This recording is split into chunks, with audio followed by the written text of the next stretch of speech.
नमस्कार दोस्तों। अपन ने 6 परिच्छेद पूरे कर लिए हैं गोदान के। आज अपन 7वां परिच्छेद करेंगे। टोटल कुल परिच्छेद 36 हैं इसमें।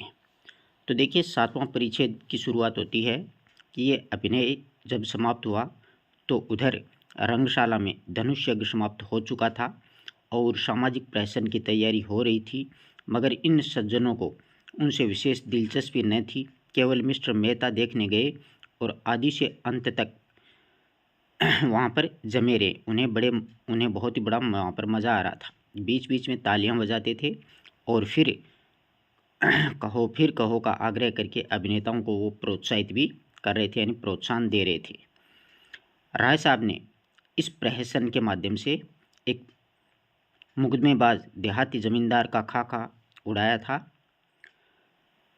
कहने को तो प्रहसन था मगर करुणा से भरा हुआ था। नायक का बात बात में कानून की धाराओं का उल्लेख करना, पत्नी पर केवल इसलिए मुकदमा दायर कर देना कि उसने भोजन तैयार करने में जरा सी देर कर दी, फिर वकीलों के नखरे और देहाती गांवों की चालाकियां और जहां से पहले गवाही के लिए चटपट तैयार हो जाना, मगर इजलास पर तलबी के समय खूब मनावन कराना और नाना प्रकार के फरमाइशें करके उल्लू बनाना, ये सभी दृश्य देख करके लोग हंसी के मारे लोटपोट हो रहे थे। सबसे सुंदर वह दृश्य था जिसमें वकील गवाहों को उनके बयान रटा रहा था। गवाहों का बार बार भूले जाने करना, वकील का बिगड़ना, फिर नायक का देहाती बोली में गवाह को समझाना और अंत में इजलास पर गवाहों का बदल जाना।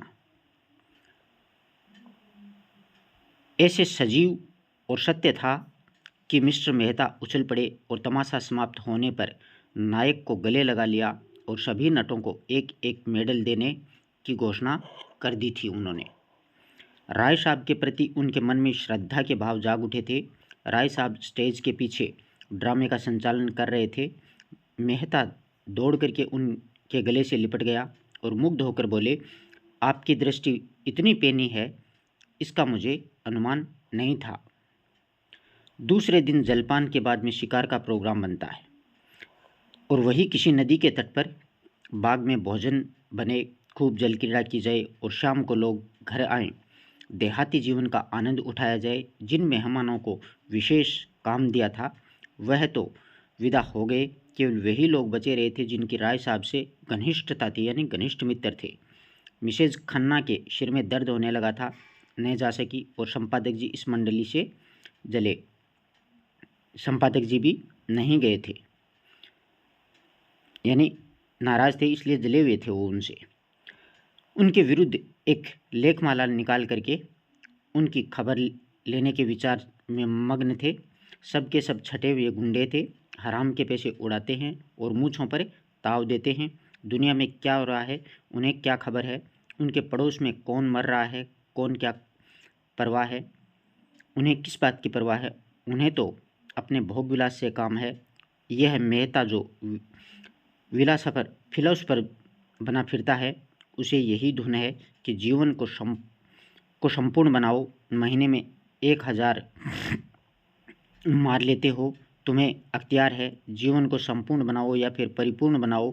जिसको ये फिक्र दबाए डालती है कि लड़कों का ब्याह कैसे होगा, या फिर बीमार स्त्री के लिए वैद्य कैसे आएंगे, या अब की घर का किराया किसके घर से आएगा, वह अपना जीवन कैसे संपूर्ण बनाए।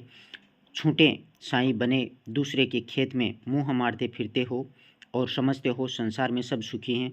तुम्हारी आंखें तब खुलेंगी जब क्रांति होगी और तुमसे कहा जाएगा, बच्चा खेत में चल करके हल जोतो। तब देखें तुम्हारा जीवन कैसे संपूर्ण होता है। और वह जो मालती जो 72 घाटों का पानी पीकर भी मिस बनी फिरती है, शादी नहीं करेगी, इससे जीवन बंधन में पड़ जाता है और बंधन में जीवन का पूरा विकास नहीं होता है। बस जीवन का पूरा विकास इसी में है। इस दुनिया में को लूटो जाओ और निर्द्वंद्व विलास किए जाओ। सारे बंधन तोड़ दो, धर्म और समाज को गोली मारो, जीवन के कर्तव्य को पास न फटकने दो, बस तुम्हारा जीवन संपूर्ण हो गया। इससे ज़्यादा आसान और क्या होगा।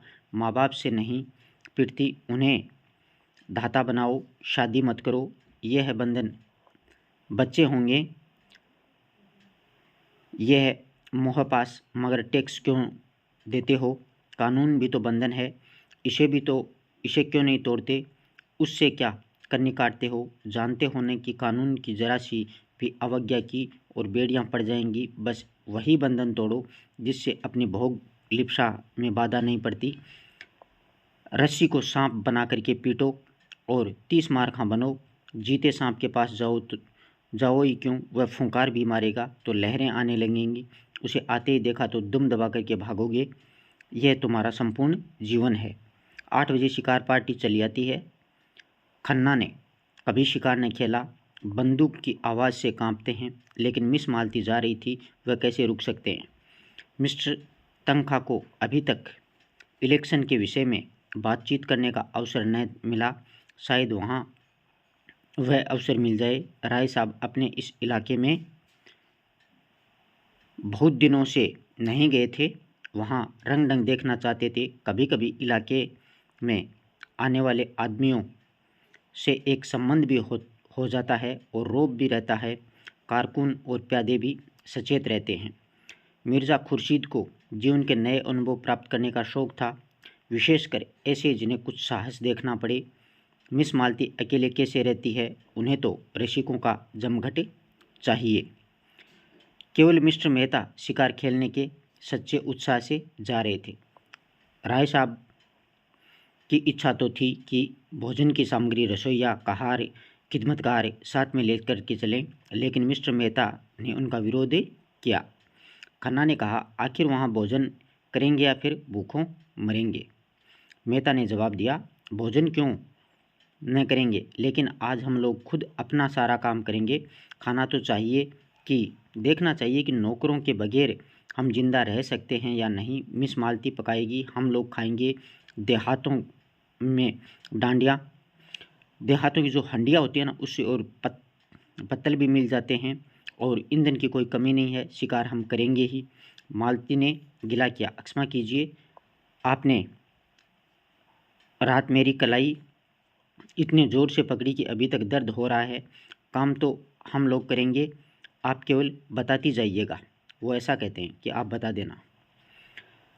अजी, आप लोग तमाशा देखते रहिएगा, मैं सारा इंतज़ाम कर दूंगा। बात ही कौन सी है, जंगल में हांडी और बर्तन ढूंढना हिमाकत है। हिरण का शिकार कीजिए, भुनिए खाइए, वही दरखत के साए में खर्राटे लीजिए। यही प्रस्ताव स्वीकृत हुआ था।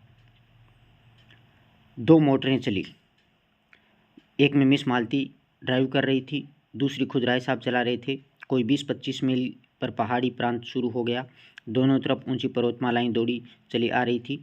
सड़क के भी पेचदार होती जा रही थी। कुछ दूर की चढ़ाई के बाद में एकाएक ढलान आ जाता है और मोटर नीचे की ओर चलती है।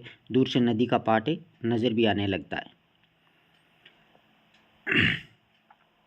आया किसी रोगी की भांति दुर्बल निष्पद कगार पर। एक घने वटवृक्ष की छाह में कारें रोक दी गई थी। लोग उतरे थे। यह सलाह हुई कि 2-2 की टोली बने और शिकार खेल करके 12 बजे तक यहाँ आ जाएं। मिस मालती मेहता के साथ चलने को तैयार हो गई थी। खन्ना मन में ऐंठ कर रह गए थे। जिस विचार से आए थे उसमें जिस प्रकार से जैसे पंचर हो जाता है। अगर जानते मालती दगा देगी तो घर लौट जाते, लेकिन राय साहब का साथ उतना रोचक न होते हुए भी बुरा न था। उनसे बहुत सी मामले की बात करनी थी। खुर्शेद और तंखा बचे थे, उनकी टोली बनी बनाई थी। तीनों टोलियां एक एक तरफ चल दी थी। कुछ दूर तक पथरीली पगडंडी आती है। उस पगडंडी पर मेहता के साथ चलने के बाद में मालती ने कहा, तुम तो चले ही जाते हो, ज़रा दम लेने को दो। मेहता मुस्कुराते हैं, अभी तो 1 मील भी नहीं आए हैं, अभी से थकी नहीं, लेकिन क्यों न ज़रा दम ले लें। जब तक कोई शिकार न आ जाए तब तक हम यहाँ पर आराम करने का आराम करने का कोई अधिकार नहीं है। मैं शिकार खेलने न आई थी। मेहता ने अनजान बन करके कहा। अच्छा, ये मैं नहीं जानता था। फिर क्या करने के लिए आई थी? अब तुमसे क्या बताऊं? हिरणों का एक झुंड चरता हुआ नजर आता वहाँ पर। दोनों एक चट्टान की आड़ में छिप गए और निशाना बांध करके गोली चलाई। निशाना खाली गया, झुंड भाग निकला। मालती ने पूछा, अब कुछ नहीं, चलो फिर कोई शिकार मिलेगा, आगे चलते हैं। ये दोनों कुछ देर तक चुपचाप चलने लगे। फिर मालती ने जरा रुक करके कहा, गर्मी से के मारे बुरा हाल हो रहा है, आओ इस वृक्ष के नीचे बैठ जाते हैं। अभी नहीं, तुम बैठना चाहती हो तो बैठ जाओ, मैं तो नहीं बैठता। बड़े निर्दयी हो तुम, सच में कहती हूँ। जब कोई शिकार नहीं मिल जाए मैं बैठ नहीं सकता। तब तो तुम मुझे मार ही डालोगे।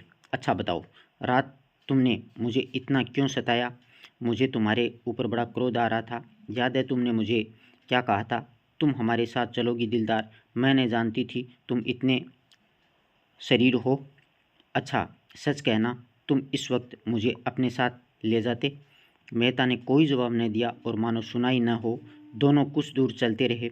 फिर एक तो जेठ की धूप थी, दूसरे पथरीला रास्ता। मालती थक करके बैठ जाती है। मेहता खड़े खड़े बोलते हैं, अच्छी बात है, तुम आराम कर लो, मैं यहीं आ जाऊंगा। मुझे अकेले छोड़कर चले जाओगे? मैं जानता हूँ तुम अपनी रक्षा कर सकती हो। कैसे जानते हो? नए युग की देवियों की यही सिफत है।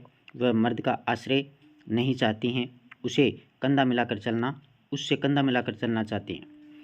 मालती कहती है, मालती ने झेंपते हुए कहा, तुम कोरे फिलोसफर हो मेहता। सच।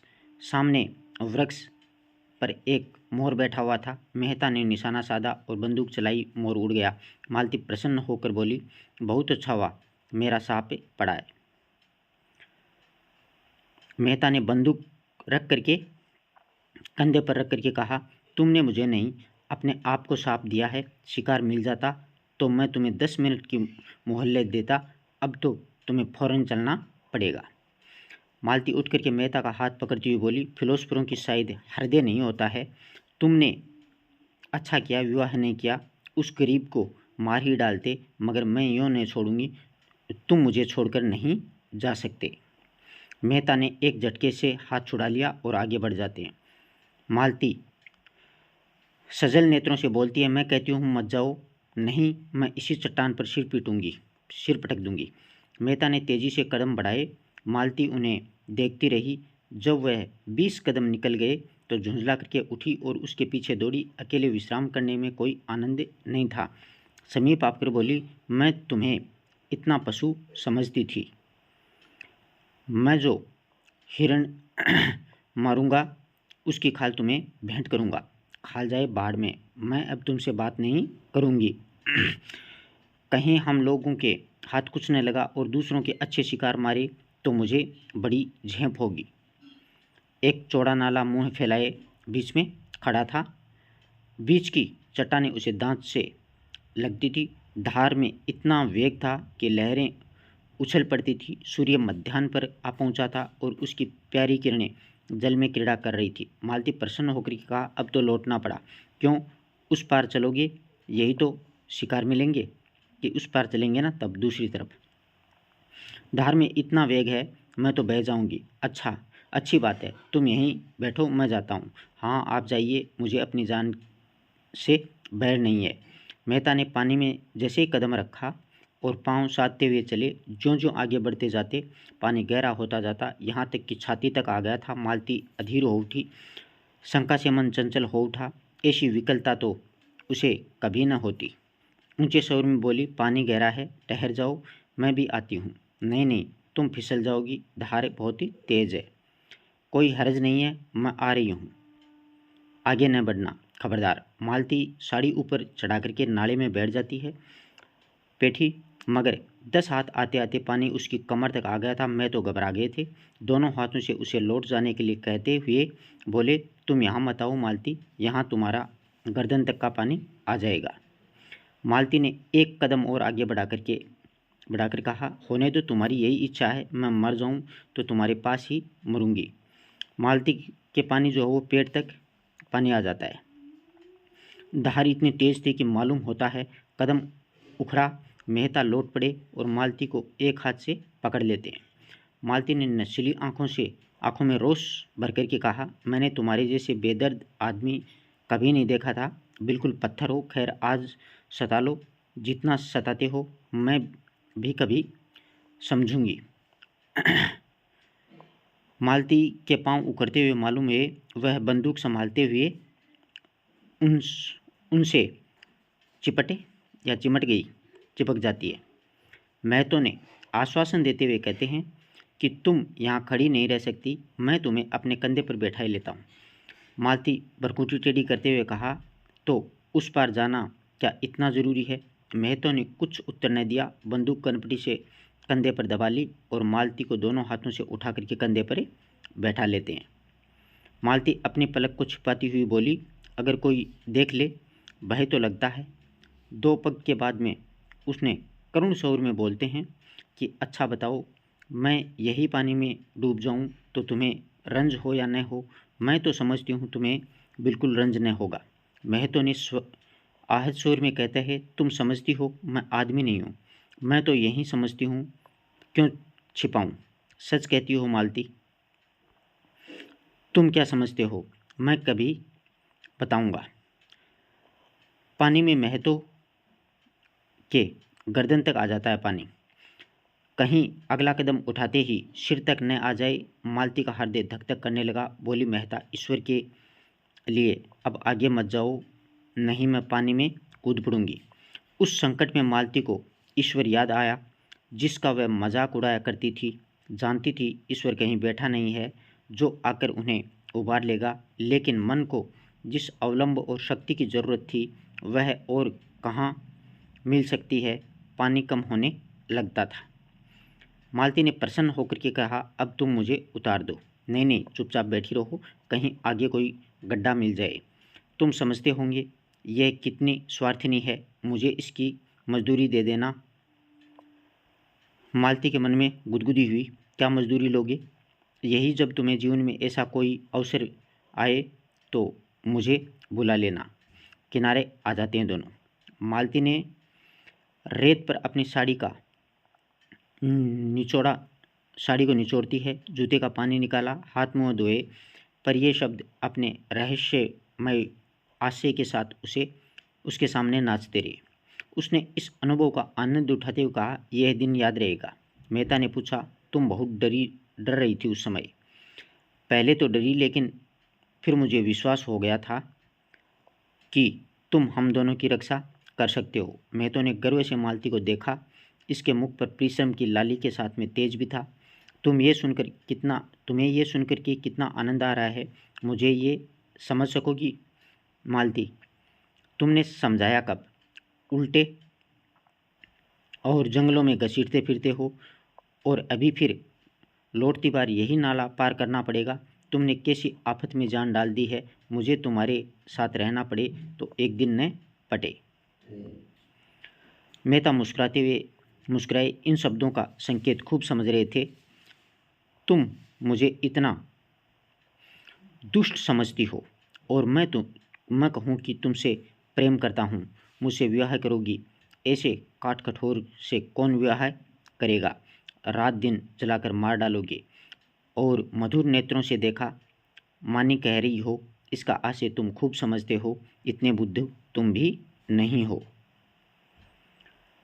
मेहता ने जैसे ही सोच करके कहा, तुम सच कहती हो मालती, मैं किसी रमणी को प्रसन्न नहीं रख सकता। मुझसे कोई स्त्री प्रेम का सुवांग नहीं कर सकती है। मैं इससे अंतःस्थल तक पहुंच जाऊंगा, फिर मुझे उससे अरुचि हो जाएगी। मालती कांप उठी। इन शब्दों में इतना सत्य है। उससे पूछा, बताओ तुम कैसे प्रेम से संतुष्ट होंगे? बस यही कि जो मन में हो वही मुख पर हो। मेरे लिए रंग रूप और हाव भाव और नाजो अंदाज का मूल्य इतना ही है जितना होना चाहिए। मैं वह भोजन चाहता हूँ जिससे आत्मा की तृप्ति हो। उत्तेजक और पोषक पदार्थों की मुझे ज़रूरत नहीं है। मालती ने होठ सिकोड़ करके ऊपर सांस खींचते हुए कहा, तुमसे कोई पेश न पाएगा, एक ही घाघ हो। अच्छा बताओ, मेरे विषय में तुम्हारा क्या ख्याल है?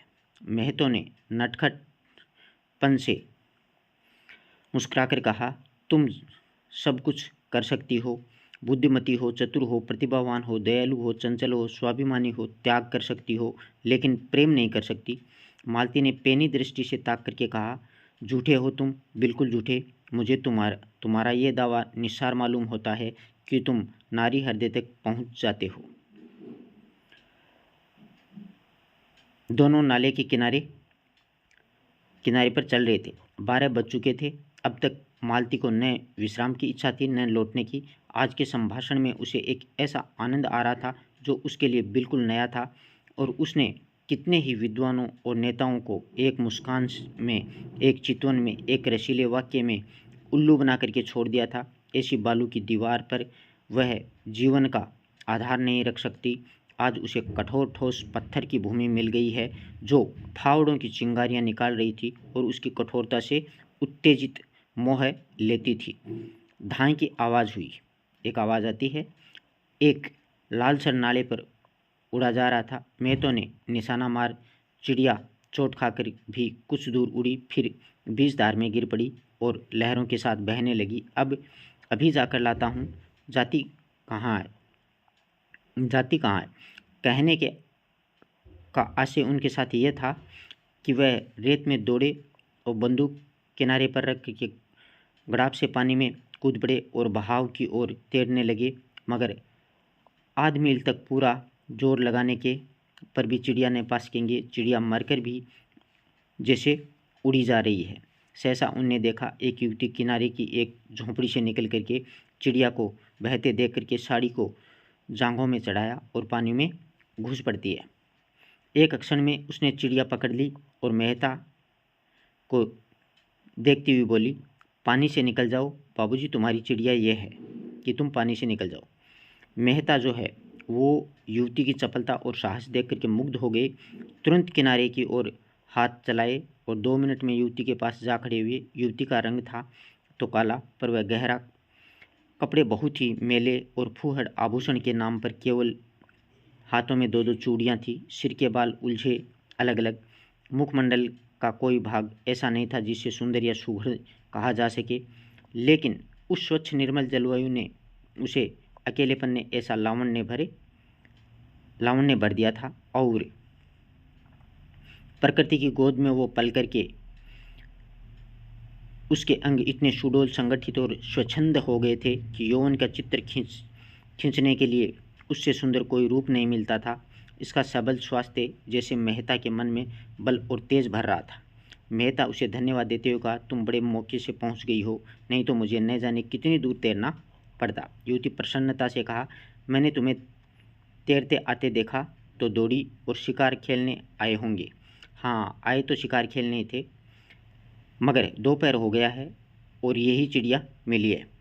तेंदुआ मारना चाहो तो उसका ठौर दिखा दूं। रात को यहाँ रोज़ पानी पीने आता है, कभी कभार दोपहर में भी आ जाता है। फिर जरा सकुचा करके सिर झुकाए हुए बोली, उसकी खाल हमें देनी पड़ेगी। चलो मेरे द्वार पर, वहाँ पीपल की छाया है, यहाँ धूप में कब तक खड़े रहोगे? कपड़े भी गीले हो गए हैं। मेहता ने उसकी देह में चिपकी हुई गीली साड़ी को देख करके, तुम्हारे कपड़े भी तो गीले हैं। उसने लापरवाही से कहा, हमारा क्या, हम तो जंगल के हैं, दिन रात भर धूप और पानी में खड़े रहते हैं, तुम थोड़े ही रह सकते हो। लड़की कितनी समझदार है और बिल्कुल गंवार है। तुम खाल लेकर के क्या करोगी?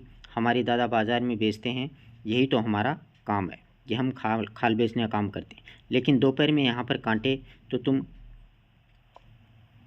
खिलाओगी क्या? यानी तेंदुए काट दें तो? युवती ने जलाते हुए कहा, लजाने लगती है। तुम्हारे खाने लायक हमारे घर में क्या है?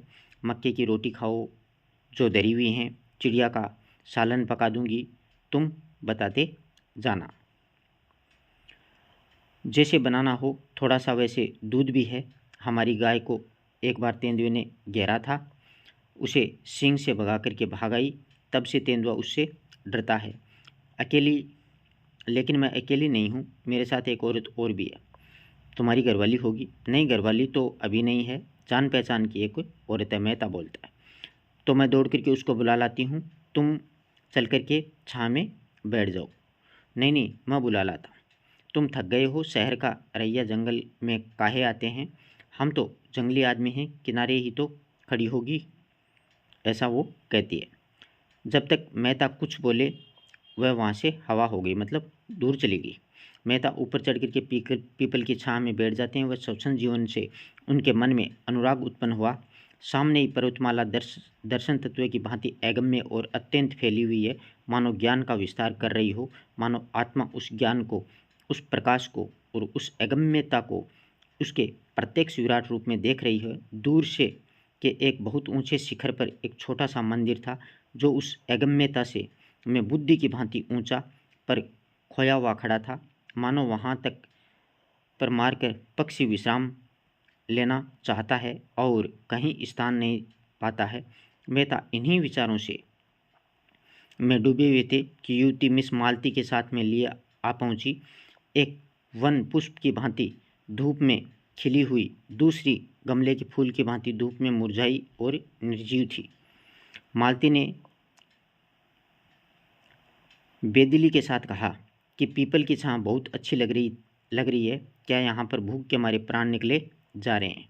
युवती दो बड़े बड़े मटके उठाकर लाई और बोली, तुम जब तक यहाँ पर बैठो, मैं अभी दौड़कर पानी लाती हूँ, फिर चूल्हा जला दूंगी, मेरे हाथ का खाना खाओ तो मैं एक क्षण में रोटियाँ सेक दूंगी, नहीं अपने आप सेक लेना। वो ऐसा समझाती है। हाँ, गेहूँ का आटा है, मेरे घर में नहीं है और यहाँ कहीं कोई दुकान भी नहीं है कि मैं ला दूँ। मालती ने मेहतो पर क्रोध आ रहा था, बोली, तुम यहाँ क्यों आकर पड़े हो। मेहतो ने चिढ़ाते हुए कहा, एक दिन जरा इस जीवन का आनंद भी तो उठाओ, देखो मक्के की रोटियों में कितना स्वाद है। मुझे मक्के की जो रोटियां हैं वो खाई ही नहीं जाएंगी और किसी तरह निगल भी नहीं पाऊंगी, हजम भी नहीं होंगी। तुम्हारे साथ आकर के मैं बहुत पछता रही हूँ। रास्ते भर दौड़ा के मार डाला और अब यहाँ ला करके पटक दिया, ऐसा मालती मेहतो को बोलती है। अब मेहतो कहते हैं, मेहतो ने कपड़े उतार दिए थे और केवल एक नीला जांघिया पहने बैठे हुए थे। युवती को मटके ले जाते देखा तो उसके हाथ में एक मटका छीन लिए और कुएं पर पानी भरने चले गए।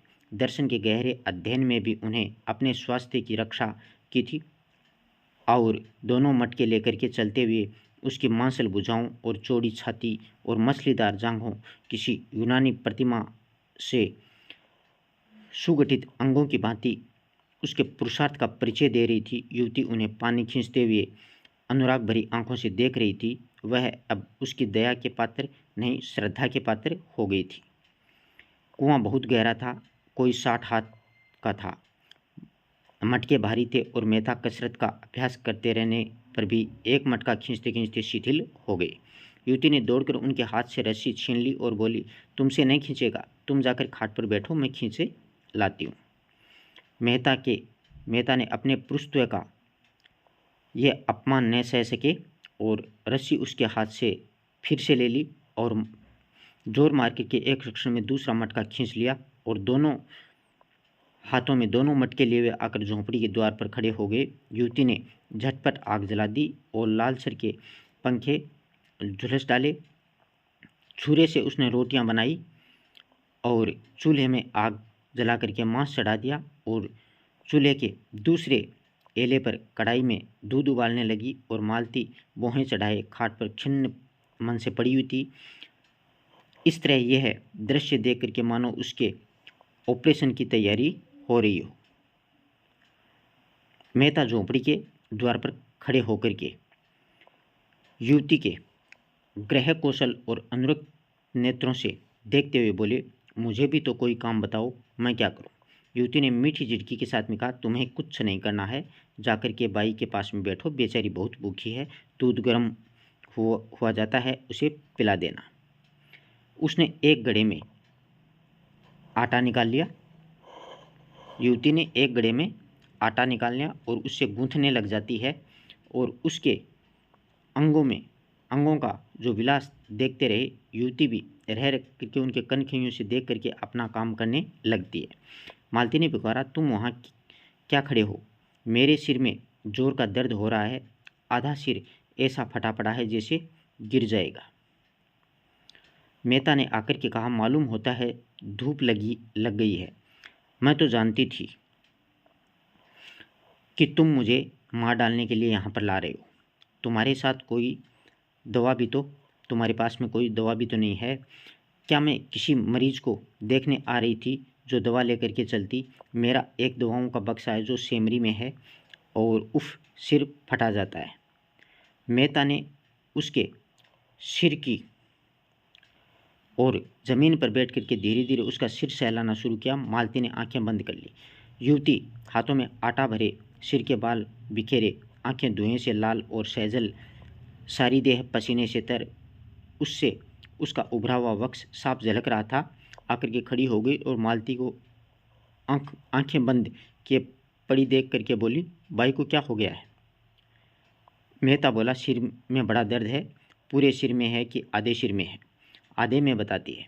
दाई और कि बाई ओर? दाई ओर है कि बाई ओर है? बाई ओर है। मैं अभी दौड़ करके एक दवा लाती हूँ, घिसकर लगाते हैं, अच्छा हो जाएगा। तुम इस धूप में कहाँ जाओगी? युवती ने सुना ही नहीं और उससे पहले ही दौड़ जाती है। वेग से एक ओर जाकर के पहाड़ियों में छिप गई। कोई आधा घंटा बाद में महतो ने उसकी ऊंची पहाड़ी पर चढ़ते देखा। दूर से बिल्कुल गुड़िया जैसी लग रही थी। मन में सोचा, इस जंगली छोकरी में सेवा का कितना भाव है, कितना व्यवहारिक ज्ञान है। लू और धूप में आसमान पर चढ़ी चली जा रही है। मालती ने आंखें खोलकर देखा, कहाँ गई वह कलूटी? मालती बोलती है, कलूटी गजब की काली है, जैसे आबनूस का कुंदा हो। इसे भेज दो, राय साहब से कह आए कार यहाँ भेज दें।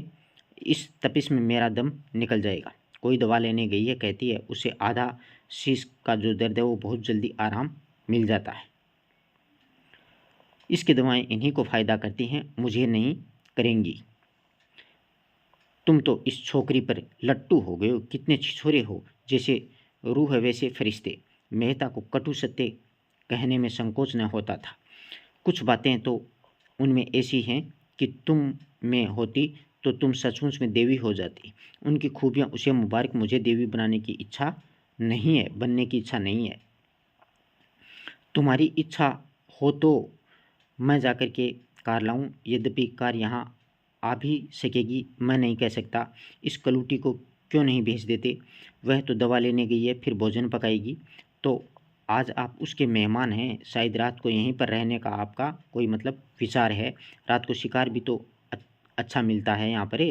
मेहता ने इस आक्षेप से चिढ़ करके कहा, इस युवती के प्रति मेरे मन में जो प्रेम और श्रद्धा है वह ऐसी है कि अगर मैं उसकी ओर वासना से देखूं तो आंखें फूट जाएं। मैं अपने किसी घनिष्ठ मित्र के लिए भी इस धूप में, लू में, उस ऊंची पहाड़ी पर नहीं जाता। और हम केवल घड़ी भर के मेहमान हैं, ये वह जानती है। वह किसी गरीब औरत के लिए भी इसी तत्परता से दौड़ जाएगी। मैं विश्व बंधुत्व और विश्व प्रेम पर केवल लेख लिख सकता हूँ, केवल भाषण दे सकता हूँ। वह उस प्रेम और त्याग का व्यवहार कर सकती है। कहने से करना कहीं कठिन होता है, इसे तुम भी जानती हो। मालती ने उपहास के भाव से कहा, बस बस, वह देवी है, मैं मान गई। उसके वक्ष में उभार है, नितंबों में भारीपन है। देवी होने के लिए और क्या चाहिए? मेहता तिलमला उठे, तुरंत उठे और कपड़े पहने और सूख गए थे। बंदूक उठाई और चलने को तैयार हो गए। मालती ने फूंकार मारी, तुम नहीं जा सकते मुझे अकेली छोड़कर। तुमको तब कौन जाएगा? वही तुम्हारी देवी जाएगी। फिर आगे देखिए, मेहता हतबुद्धि से खड़े होते हैं। नारी पुरुष पर कितनी आसानी से विजय पा सकती है, इसका आज उन्हें जीवन में पहला अनुभव हुआ। वह दौड़ती हाँफती चली आ रही थी, वही कलूटी युवती हाथ में एक झाड़ लिए हुए। समीप आकर के मेहता को कहीं जाने को तैयार देख करके बोली, मैं वह जड़ी खोज करके लाई हूँ जिसे घिसकर लगाती हूँ, लेकिन तुम कहाँ जा रहे हो? मांस तो पक गया होगा, मैं रोटियाँ सेक दूंगी, दो एक खा लेना। बाई है वो दूध पी लेंगी, ठंडा हो जाए तो चले जाना, यानी अभी गर्मी है। इसमें संकोच का कोई भाव, संकोच के भाव से मेहता ने अचकन की बटनें खोल दी। मेहता अपने को बहुत रोके हुए थे। जी होता था इस गंवारिन के चरणों में को चूम लूं। मालती ने कहा, अपनी दवाई रहने दो। नदी के किनारे बरगद के नीचे हमारी मोटर गाड़ी खड़ी है, वहाँ और लोग होंगे, उनसे कहना कार यहाँ लाएं, दौड़ी हुई जा रही है। युवती ने दीन नेत्रों से मेहता को देखा। इतनी मेहनत से बूटी लेकर के आई और इसका यह है अनादर। इस ग्वारिन की दवा उन्हें नहीं जंची तो न सही उसका मन रखने के लिए ही जरा सी लगा लेती तो क्या हो जाता। उसने बूटी ज़मीन पर रख करके पूछा, तब तक तो चूल्हा ठंडा हो जाएगा भाई जी, कहो तो रोटियां सेक कर रख दूं, बाबूजी खाना खा लेंगे, तुम दूध पी लो और दोनों जने आराम करो, तब तक मैं मोटर वालों को बुला लाऊंगी। वह झोंपड़ी में गई, बुझी हुई आग फिर से जलाती है और देखा तो मांस उबल गया था, कुछ जल भी गया था। जल्दी जल्दी रोटियां सेकी, दूध गर्म था, उसे ठंडा किया और एक कटोरी में मालती के पास लाई। मालती ने कटोरी को भेपन पर मुंह बनाया, लेकिन दूध त्यागने से की। मेहता झोंपड़ी के द्वार पर बैठ करके एक थाली में मांस और रोटियां खाने लगे। युवती खड़ी पंखा हिला रही थी। मालती ने युवती से कहा, उन्हें खाने दो, कहीं भागे नहीं जाते हैं, तू जाकर के गाड़ी ले आ। युवती ने मालती की ओर एक बार सवाल की आंखों से देखा। यह क्या चाहती है, इसका क्या आशय है। इसे मालती के चेहरे पर रोगियों की सी नम्रता और कृतज्ञता और याचना ने दिखाई दी। उसकी जगह अभिमान और प्रमाद की झलक आ रही थी। ग्वारिन मनोभावों को पहचानने में बहुत चतुर थी। मैं किसी की लौंडी नहीं हूँ बाई जी, तुम बड़ी हो, अपने घर पे बड़ी होंगी, मैं तुमसे कुछ मांगने तो नहीं जाती, मैं गाड़ी लेने न जाऊँगी। उसको गुस्सा आ गया। मालती ने डांटा कि अच्छा, तूने गुस्ताखी पर कमर बांधी, बता दूं किसके इलाके में रहती है। यह राय साहब का इलाका है, तो तुम्हें उन्हीं राय साहब के हाथों हंटरों से पिटवाऊंगी। मुझे पिटवाने से तुम्हें सुख मिले तो पिटवा लेना भाई जी, कोई रानी महारानी थोड़ी हूँ कि लश्कर भेजनी पड़ेगी। महतो ने दो चार कोर निकले ही थे कि मालती की यह बातें सुनी और कंठ में अटक गया। जल्दी से हाथ धोया और बोले, वह नहीं जाएगी, मैं जा रहा हूँ। मालती भी खड़ी हो गई, उसे जाना पड़ेगा। महतो ने अंग्रेजी में कहा, उसका अपमान करके तुम अपना सम्मान बढ़ा नहीं रही हो मालती, यानी गुस्सा आ गया था महतो को। मालती ने फटकार बताई,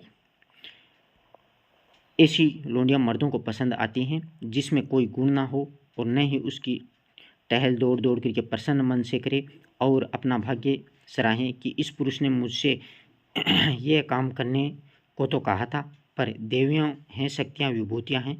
मैं समझती हूँ ये पुरुष तो है तुम में कम से कम नहीं है, लेकिन अंदर से संस्कारों से तुम भी वही बर्बर हो।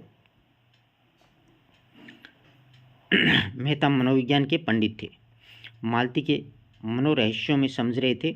ईर्ष्या का एक अनोखा उदाहरण उन्हें कभी न मिला था उस रमणी में, जो इस मृदु स्वभाव, इतनी उदार, इतनी प्रसन्न मुख थी। ईर्ष्या की ऐसी प्रचंड ज्वाला भी थी। बोले, कुछ भी कहो, मैं उसे नहीं जाने दूंगा। उसकी सेवाओं और कृपाओं का यह पुरस्कार देकर के मैं अपनी नजरों से नीच नहीं बन सकता। मेहता के स्वर में कुछ ऐसा तेज था कि मालती धीरे से उठी और चलने को तैयार हो गई। उसने जलकर कहा, अच्छा तो मैं ही जाती हूँ, तुम उसके चरणों की पूजा करके पीछे आ जाना। मालती 2-3 कदम चली थी तो मेहता ने युवती से कहा, अब मुझे आज्ञा दो बहन, तुम्हारा ये नेह, तुम्हारी ये निस्वार्थ सेवा हमेशा याद रहेगी। युवती ने दोनों हाथों से सन्नेत्र उन्हें प्रणाम किया और झोंपड़ी के अंदर चली गई थी। दूसरी टोली राय साहब और खन्ना साहब की थी। तो राय साहब तो अपने उसी रेशमी कुर्ते और रेशमी चादर में थे। खन्ना ने शिकारी सूट जो डाटा था, जो शायद आज ही के लिए बनवाया गया था। उन्होंने खन्ना को आसामियों के शिकार से इतनी फुर्सतें कहाँ थी कि जानवरों का शिकार करते हैं तो खन्ना ठिगने इकरे रूपवान आदमी थे और गेहुआ रंग, बड़ी बड़ी आंखें, मुंह पर चेचक के दाग, बातचीत में बड़े कुशल। कुछ दूर चलने के बाद खन्ना ने मिस्टर मेहता का जिक्र छेड़ दिया, जो कल से ही उनका मस्तिष्क के राहु की भांति समाये हुए थे। बोले, ये है मेहता भी कुछ अजीब आदमी है, मुझे तो कुछ बना हुआ मालूम होता है। राय साहब मेहता की इज्जत करते थे और सच्चा और निष्कपट आदमी भी समझते थे, पर खन्ना से लेन देन का व्यवहार था कुछ स्वभाव से शांति प्रिय भी थे और विरोध न कर सके। बोले, मैं तो उन्हें मनोरंजन की वस्तु समझता हूँ, कभी उनसे बहस नहीं करता, और करना भी चाहूँ तो इतनी विद्वान कहाँ से लाऊं, यानी विद्या जो बुद्धि है वो। इससे जीवन के क्षेत्र में कभी कदम ही नहीं रखा। अगर जीवन के विषय में कोई नया सिद्धांत अलपाता हूँ तो मुझे उस पर हंसी आती है। मज़े से 1000 मुहावरे फटकारते हैं। न जोरू न जाता, न कोई चिंता न कोई बाधा, दर्शन न बगारे तो कौन बगारे। आप निद्वंद्व रह कर के जीवन को संपूर्ण बनाने का स्वप्न देखते हैं। ऐसे आदमी से क्या बहस की जाए। मैंने सुना है चरित्र का अच्छा नहीं है, यानी वो आदमी बेफिक्री से चरित्र अच्छा रह भी कैसे सकता है। समाज में रहो और समाज के कर्तव्यों और मर्यादाओं का पालन करो, तब पता चले। मालती न जाने क्या देख करके उन पर लट्टू हुई जाती है। मैं समझता हूँ केवल तुम्हें जला रही थी, मुझे वह क्या जलाएगी बेचारी। मैं उन्हें खिलौने से ज़्यादा नहीं समझता। यह है तो न कहो मिस्टर खन्ना, मिस मालती पर जान तो देते हो तुम। यूँ तो मैं आपको भी यही इल्ज़ाम दे सकता हूँ। मैं सचमुच खिलौना समझता हूँ, आप इसकी प्रतिमा बनाए हुए हो। खन्ना ने ज़ोर से ककैरा मारा, हालांकि हंसी की कोई बात न थी। अगर एक लोटा जल चढ़ा देने से वरदान मिल जाए तो इसमें क्या बुराई है। आपकी राय साहब ने अब की बार राय साहब ने जोर से ककैरा मारा, जिससे कोई प्रयोजन भी नहीं था। तब आपने उस देवी को समझा ही नहीं। आप जितनी ही उसकी पूजा करोगे उतना ही वह आपसे दूर भागेगी, जितना ही दूर भागेगा उतना ही आपकी ओर दौड़ी चली आएगी। तब तो उन्हें उसकी ओर दौड़ना चाहिए था, ऐसा वो बोलते हैं। मेरी ओर रसिक समाज से बिल्कुल बाहर मिस्टर खन्ना, सच कहता हूँ, मुझे जितनी बुद्धि जितना बल वह इस इलाके में के प्रबंध में ही खर्च हो जाता है। घर के जितने प्राणी हैं सभी अपनी अपनी धुन में मस्त हैं। कोई उपासना में, कोई विषय वासना में, कोऊ काहू में मगन, कोऊ काहू में मगन। और इन सब अजगरों को बख्शे देना मेरा काम है, कर्तव्य है मेरा। मेरे बहुत से ताल्लुकेदार भाई भोग विलास में लिप्त हैं, यह सब मैं जानता हूँ, मगर वह लोग घर फूंक कर के तमाशा देखते हैं। कर्ज का बोझ सिर पर लदा जा रहा है, रोज़ डिग्रियां हो रही हैं, इससे लेते हैं उससे देने नहीं जानते हैं, चारों तरफ बदनाम है। मैं तो ऐसी ज़िंदगी से मर जाना अच्छा समझता हूँ। मालूम नहीं किस संस्कार से मेरी आत्मा में जान सी जान बाकी रह गई है, जो मुझे देश और समाज के बंधन में बांधे हुए है। सत्याग्रह आंदोलन छिड़ गया है, मेरे सारे भाई शराब कबाब में मस्त रहते हैं। मैं अपने को नहीं रोक सका, जेल गया और लाखों रुपयों की रेजबारी उठाई और अभी तक उसका तवाना दे रहा हूँ। मुझे उसका पछतावा नहीं है, बिल्कुल भी नहीं है। मुझे उसका गर्व है। मैं उस आदमी को आदमी समझता हूँ जो देश और समाज की भलाई के लिए उद्योग न करे, बलिदान न करे। मुझे क्या अच्छा लगता है कि निर्जीव किसानों का रक्त चूसूं और अपने परिवार वालों की वासनाओं की तृप्ति से साधन जुटाऊं, मगर क्या करूं, जिस व्यवस्था में पला और जिया उससे घृणा होने पर भी उसका मोह त्याग नहीं सकता, और उसी चरखे में रात दिन पड़ा रहूं कि किसी तरह इज्जत आबरू बची रहे और आत्मा की हत्या न हो पाए। ऐसे आदमी मिस मालती क्या किसी भी मिस के पीछे नहीं पड़ सकते हैं, और पड़े तो उनका सर्वनाश ही समझिए। हाँ, थोड़ा सा मनोरंजन कर लेना दूसरी बात है। मिस्टर खन्ना भी साहसी आदमी थे, संग्राम में आगे बढ़ने वाले। 2 बार जेल भी गए थे, किसी से दबना नहीं जानते थे, खद्दर नहीं पहनते थे और फ्रांस की शराब पीते थे। अवसर पड़ने पर बड़ी बड़ी तकलीफ़ें झेल सकते थे। जेल में शराब छुई तक नहीं थी। एक क्लास में रहकर भी सी क्लास की रोटियां खाते रहे हैं। हालांकि उन्हें हर तरह का आराम मिल सकता था, मगर रण क्षेत्र में जाने वाला रथ भी तो बिन तेल के नहीं चल सकता। उनके जीवन में थोड़ी सी रसिकता लाजमी थी। ऐसी वो दोनों आपस में बातें कर रहे हैं। बोले, आप भी सन्यासी बन सकते हैं, मैं भी बन सकता हूँ। मैं तो समझता हूँ कि जो भोगी नहीं है, संग्राम में भी पूरे उत्साह से नहीं जा सकता है, जो रमणी से प्रेम नहीं कर सकता है, उसके देश प्रेम में मुझे विश्वास भी नहीं है। राय साहब मुस्कुराए। आप मुझी पर आवाज़ें कसने लगे। आवाज़ नहीं, तत्व की बात है। शायद हो कि आवाज़ नहीं, तत्व होगा। आप अपने ही आगे देखिएगा, आप अपने ही अंदर, दिल के अंदर पेट कर देखिए तो पता चलेगा। मैंने तो पेट कर देख लिया है और मैं आपको विश्वास दिलाता हूँ, वहाँ और चाहे कितनी बुराइयाँ हों, विषय की लालसा उसमें नहीं है।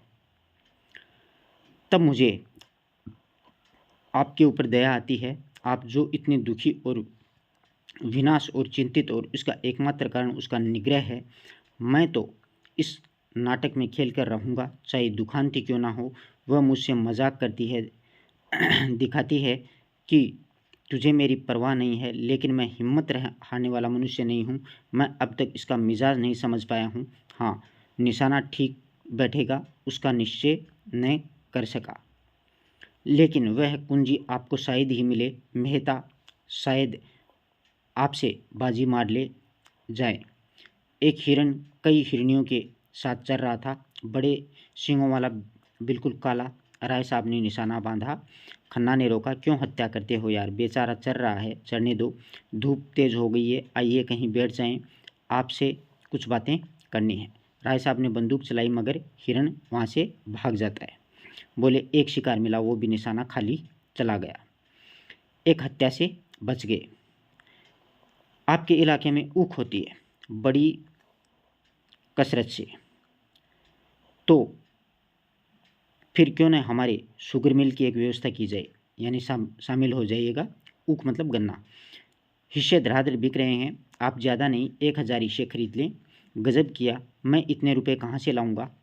इतने नामी इलाकेदार हो और आपके रुपयों की कमी है। कुछ 50,000 की तो होती है, इसमें भी अभी 14% ही देना पड़ेगा। नहीं भाई साहब, मेरे पास इस वक्त बिल्कुल रुपए नहीं है। रुपए जितने चाहें मुझसे ले लीजिए, मैं आपको, बैंक आपका ही है। हाँ, अभी आपने अपनी ज़िंदगी इंश्योर्ड नहीं करवाई होगी, मतलब LIC नहीं करवाई। मेरी कंपनी में एक अच्छी सी पॉलिसी है, ले लीजिए। 100-200 रुपये तो आपकी बड़ी आसानी से हर महीने दे सकते हैं, और इकट्ठी रकम मिल जाएगी 40-50 हज़ार रुपये। लड़के के लिए इससे अच्छा प्रबंध आप नहीं कर सकते। हमारी नियमावली देखिए, हम पूर्ण सहकारिता के सिद्धांत पर काम करते हैं। दफ्तर और कर्मचारियों के खर्च के सिवा नफ़े की एक पाई भी किसी की जेब में नहीं जाती है। आपको आश्चर्य होगा कि इस नीति में से कंपनी कैसे चल रही है। मेरी सलाह से थोड़ा सा स्पेकुलेशन का काम कर लीजिए, स्पेकुलेशन का शुरू कर दीजिए। यह है जो आज सैकड़ों करोड़पति बने हुए हैं, सब इसी स्पेकुलेशन से बने हुए हैं। रुई, शक्कर, गेहूं, रबड़, किसी जींस का सट्टा कीजिए, मिनटों में लाखों के वारे न्यारे हो जाते हैं। काम ज़रा अटपटा है, बहुत से लोग कच्चा खा जाते हैं, लेकिन वही जो अनाड़ी हैं, आप जैसे अनुभवी, सुशिक्षित और तुरंदेश लोगों ने, इससे ज़्यादा नफ़े का कोई काम नहीं है। बाजार का उतार चढ़ाव है, कोई नहीं, आकस्मिक घटना नहीं है, इसका भी विज्ञान है। एक बार उसे गौर से देख लीजिएगा, फिर क्या मजाल कि धोखा हो जाए। राय साहब कंपनी पर अविश्वास करते थे। दो एक बार उन्हें कड़वा अनुभव भी हो चुका था, लेकिन मिस्टर खन्ना को उनके अपनी आंखों में से बढ़ते देखा और उनकी कार्यक्षमता से कायल हो गए। अभी 10 साल पहले ही जो व्यक्ति बैंक में क्लर्क था, वह अपने ही अध्यवसाय, पुरुषार्थ और प्रतिभा से शहर में पूजता है। उसकी सलाह की अपेक्षा नहीं की जा सकती है। इस विषय में अगर खन्ना उसके पथ प्रदर्शक हो जाएं, तो उन्हें बहुत कुछ कामयाबी हो सकती है। ऐसा अवसर क्यों छोड़ा जाए। तरह तरह के प्रश्न करते जाते हैं। सहसा एक देहाती एक बड़ी सी टोकरी में कुछ जड़ें, कुछ पत्तियां, कुछ फूल या फल लिए नजर आता है। खन्ना ने पूछा, अरे क्या बेचता है? देहाती शक पका कर रुका, डर गया कहीं बेचा बेगार में पकड़ा नहीं जाए। बोला, कुछ नहीं मालिक, यही घास पात लेकर के जा रहा हूँ। क्या करेगा इनका? बेचूंगा मालिक, जड़ी बूटी है। कौन कौन सी जड़ी बूटी हैं बता। देहाती ने अपना औषधालय खोल करके उनके सामने दिखाया। मामूली सी चीज़ें हैं जो जंगल के आदमी उखाड़ करके ले जाते हैं और शहर में अतारों के हाथों में 2-4 आने में बेच आते हैं। जैसे मायोंगी, सैदोया, कुकरोंदा, धतूरे के बीज, मदार के फूल, करंजे, गमची आदि हर एक चीज़ दिखाता था और रटे हुए शब्दों में उनके गुण भी बयान करता जाता था। ये मौके सरकार ताप और मंदाग्नि में तिल्ली हो, धड़कन हो, सूल हो, खांसी हो, एक खुराक से आराम आ जाता है। ये धतूरे के बीज हैं मालिक, गठिया हो या फिर बाय हो, उनमें ये काम में आते हैं। ऐसे वो उनको बता रहा था, ये चीज़ें लेकर के जा रहा हूँ। खन्ना ने दाम पूछा तो उसने बताया कि 8 आने के। खन्ना ने 1 रुपया फेंक दिया और उसे पड़ाव तक रख आने का हुक्म दिया। गरीब ने मुँह मांगा दाम ही नहीं पाया और उसका दुगुना पाया, आशीर्वाद देता चला गया। राय साहब ने पूछा, आप ये घास पात लेकर क्या करेंगे? खन्ना ने मुस्कुराते हुए कहा, इसकी अशरफियाँ बनाऊंगा। मैं कीमियागर हूँ, ये है आपको शायद नहीं मालूम, तो यार वह मंत्र हमें भी सिखा दो। दोनों में बातें होती हैं। हाँ हाँ, शौक से, मेरी शागिर्दगी कीजिए। शागिर्दगी क्या होती है जानते हो क्या आप लोग? शागिर्दगी मतलब गुरु और चेला होता है ना, तो उसको बोलते हैं। पहले 1.25 लड्डू ला करके चढ़ाइए मेरे, तब बताऊंगा। बात यह है कि मेरा तरह तरह के आदमी से सभा का पड़ता है, सीधी सी बात है। कुछ ऐसे लोग भी आते हैं जो जड़ी बूटियों का जानना चाहते हैं और उनको इतना मालूम हो जाए कि वह किसी फ़कीर की दी हुई जड़ी बूटी है, फिर उसकी खुशामद करेंगे, नाक रगड़ेंगे और आप वह चीज़ उन्हें दे दे तो हमेशा के लिए आपके ऋणी हो जाएंगे। और 1 रुपये में अगर 10-20 बंधुओं का एहसान या फिर नमदा कसा जा सके तो बुरा क्या है। ज़रा से एहसान में बड़े बड़े काम निकल जाते हैं। राय साहब ने कुतूहल से पूछा, मगर इन बूटियों से के गुण आपको याद कैसे रहेंगे? खन्ना ने एक जोरदार हंसी हंसी का कहरा मारा, आप भी राय साहब बड़े मज़े मज़े की बातें करते हैं। जिस बूटी में जो गुण चाहे बता दीजिए, वह उसकी लियाकत या मुनसर है। सेहत तो रुपये में 8 आने विश्वास से ठीक होती है। आप जो इन बड़े बड़े अफसरों को देखते हैं और इन लंबी लंबी पूंछ वाले दीवानों को और इन रईसों को, ये सब अंधविश्वासी होते हैं। मैं तो वनस्पति शास्त्र के प्रोफेसर को जानता हूँ जो कुकरोंदे के नाम भी नहीं जानते हैं। इन विद्वानों का मजाक तो आपने स्वामी जी खूब उड़ाते हैं। आपको तो कभी उनके दर्शन न हुए होंगे। अब की बार आप आएंगे तो उनसे मैं आपको मिलवाऊंगा। जब से मेरे बगीचे में ठहरे हैं, रात दिन लोगों का तांता लगा रहता है। माया तो उन्हें छू भी नहीं गई है, केवल एक बार दूध पीते हैं। और ऐसे विद्वान महात्मा मैंने आज तक नहीं देखा है। न जाने कितने ही वर्ष हिमालय पर तप करके आए हों। पूरे सिद्ध पुरुष हैं। आप उससे अवश्य दीक्षा लीजिए, मुझे उन पर पूरा भरोसा है। मैं आपकी यह जो सारी कठिनाइयाँ छूमंतर हो जाएंगी। आपको देखते ही आपका भूत और भविष्य सब कहे सुनाएंगे। ऐसे प्रसन्नमुख दिखते हैं कि मन खिल उठता है। ताज्जुब होता है कि खुद इतने बड़े महात्मा हैं मगर संन्यास और त्याग, मंदिर और मठ, संप्रदाय, पंथ, इन सब का ढोंग कहते हैं, पाखंड कहते हैं। रूढ़ियों के बंधन को तोड़ते हैं। मनुष्य बनो, देवता बनने का ख्याल छोड़ो। देवता बनकर तुम मनुष्य नहीं रहोगे। राय साहब के मन में शंका हुई। महात्माओं में उन्हें भी वह विश्वास था जो प्रभुता वालों में आमतौर पर होता है। दुखी प्राणी को आत्मचिंतन में भी जो शांति मिलती है, उसके लिए वह भी लालायित रहते हैं। जब आर्थिक कठिनाइयों से निराश हो जाते, मन में आता है संसार से मुंह मोड़ करके एकांत में जा बैठे और मोक्ष की चिंता करें। संसार के बंधनों को वह भी साधारण मनुष्यों की भांति आत्मोन्नति के मार्ग की बाधाएं समझते थे और इससे दूर हो जाना ही उनके जीवन का भी एक आदर्श था। लेकिन संन्यास और त्याग के बिना बंधनों को तोड़ने का और क्या उपाय है? लेकिन वह जब सन्यास का ढोंग कहते हैं तो खुद क्यों सन्यास लिया है? उन्होंने सन्यास कब लिया साहब? वह तो कहते हैं आदमी को अंत तक काम करते रहना चाहिए। विचार स्वातंत्र्य उनके उपदेशों का एक तत्व है। मेरी समझ में कुछ नहीं आ रहा है, विचार स्वातंत्र्य का आशय क्या रहा? समझ में तो मेरे भी कुछ नहीं आता है। अब की आइएगा तो उनसे बातें हो।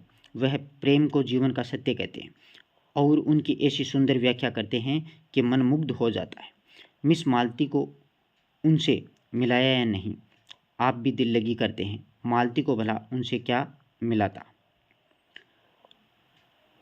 वाक्य पूरा न हुआ कि सामने झाड़ियों की सरसराहट की आवाज़ सुनाई देती है। उसे सुनकर के चौंक पड़े। प्राण रक्षा की प्रेरणा से राय साहब के पीछे आ गए। झाड़ी में से एक तेंदुआ निकला और मंद गति से सामने की ओर चला था। राय साहब ने बंदूक उठाई और निशाना बांधना चाहते थे कि खन्ना ने कहा, ये क्या करते हो आप? खामखा उसे छेड़ रहे हैं। कहीं लौट पड़े तो? लौट क्या पड़ेगा, वहीं ढेर हो जाएगा। तो मुझे उस टीले पर चढ़ जाने दीजिएगा। मैं शिकार का ऐसा शौकीन नहीं हूँ। जब तब क्या शिकार खेलने चले थे सामत, और क्या? राय साहब ने बंदूक नीचे कर ली। बड़ा अच्छा शिकार निकल गया। ऐसे अवसर कम मिलते हैं। मैं तो अब यहाँ नहीं ठहर सकता, खतरनाक जगह है। एक आध शिकार तो मार लेने दीजिए। खाली हाथ लौटते शर्म आती है। आप मुझ पर कृपा करके कार के पास पहुँचा दीजिए। फिर चाहे तेंदुआ का शिकार करें चाहे चीते का शिकार करें। आप बड़े डरपोक हैं मिस्टर खन्ना। खन्ना बेचारा डर लग रहा था। व्यर्थ में ही अपनी जान खतरे में डालना बहादुरी नहीं है। अच्छा, तो आप खुशी से लौट सकते हैं अकेला? रास्ता बिल्कुल साफ है। जी नहीं, आपको मेरे साथ चलना पड़ेगा। खन्ना साहब को क्या है कि डर लग रहा था। राय साहब ने बहुत समझाया मगर खन्ना ने एक न मानी। मारे भय के उनका चेहरा पीला पड़ गया। उस वक्त अगर झाड़ी में से एक गिलहरी भी निकल जाती तो चीख मार करके गिर पड़ते। बोटी बोटी कांप रही थी, पसीने से तर हो गए थे। राय साहब को लाचार होकर के उनके साथ लौटना पड़ा। जब दोनों आदमी बड़ी दूर निकल गए थे तो खन्ना के होश ठिकाने आए। बोले, खतरे से नहीं डरता, लेकिन खतरे के मुंह में उंगली डालना हिमाकत नहीं है। अजी आओ भी, जरा सा तेंदुआ देख लिया तो जान निकल गई। मैं शिकार खेलना उस ज़माने का संस्कार समझता हूँ जब आदमी पशु था। तब से संस्कृति बहुत आगे बढ़ गई है। मैं मिस मालती से उसकी कलई खोलूँगा। मिस मालती से आपकी कलई खोलूँगा। मैं अहिंसावादी होना लज्जा की बात नहीं समझता हूँ। अच्छा, तो ये आपका अहिंसावाद है? शाबाश, खन्ना ने गर्व से कहा। जी हाँ, मेरा अहिंसावाद था। आप बुद्ध और शंकर का नाम से गर्व करते हैं और पशुओं की हत्या करते हैं। लज्जा आपको आनी चाहिए, न कि मुझे। कुछ दूर दोनों फिर चुपचाप चलते हैं। फिर खन्ना बोलते हैं, तो आप कब तक आएंगे? मैं चाहता हूँ कि आप पॉलिसी का फॉर्म आज ही भर दें और शक्कर के हिस्सों का भी। मेरे पास दोनों फॉर्म भी मौजूद हैं। राय साहब ने चिंतित स्वर में कहा, ज़रा सोच लेने दीजिए। कि पहले सोच लेने दीजिए। इसमें सोचने की ज़रूरत नहीं है, वो कहते हैं। अब क्या होता है कि तीसरी टोली आती है। परिच्छेद बहुत बड़े बड़े हैं। हाँ, तीसरी टोली की चर्चा चलती है कि मिर्ज़ा खुर्शीद और मिस्टर तनखा की थी। मिर्ज़ा खुर्शीद के लिए भूत और भविष्य सादे कागज़ की भांति हैं। वह वर्तमान में रहते हैं। न भूत की कोई पछतावा है, न भविष्य की किसी प्रकार की चिंता। जो कुछ सामने आ जाता है उसे में जी जान लगा देते हैं। मित्रों की मंडली में विनोद के पुतले थे। काउंसिल में उनसे ज़्यादा उत्साही मेंबर कोई नहीं था। जिस प्रश्न के पीछे पड़ जाते थे मनिस्टरों को रुला देते थे और किसी के साथ रियायत करना नहीं जानते थे। बीच बीच में परिहास भी करते जाते थे और उनके लिए आज जीवन था, कल का पता तक नहीं था। गुस्सेवर भी थे। ऐसे थे कि ताल ठोक कर सामने आ जाते थे। नम्रता के सामने दंडवत करते रहते थे। लेकिन जहाँ किसी ने शान दिखाई और यह हाथ धोकर के उसके पीछे पड़ गए, न अपना लेना याद रखते थे न दूसरों को देना। शौक था शायरी का और शराब का। औरत केवल मनोरंजन की वस्तु थी। बहुत दिन हुए हृदय का दिवाला निकल चुका था। मिस्टर तनखा दावपेंच के आदमी थे।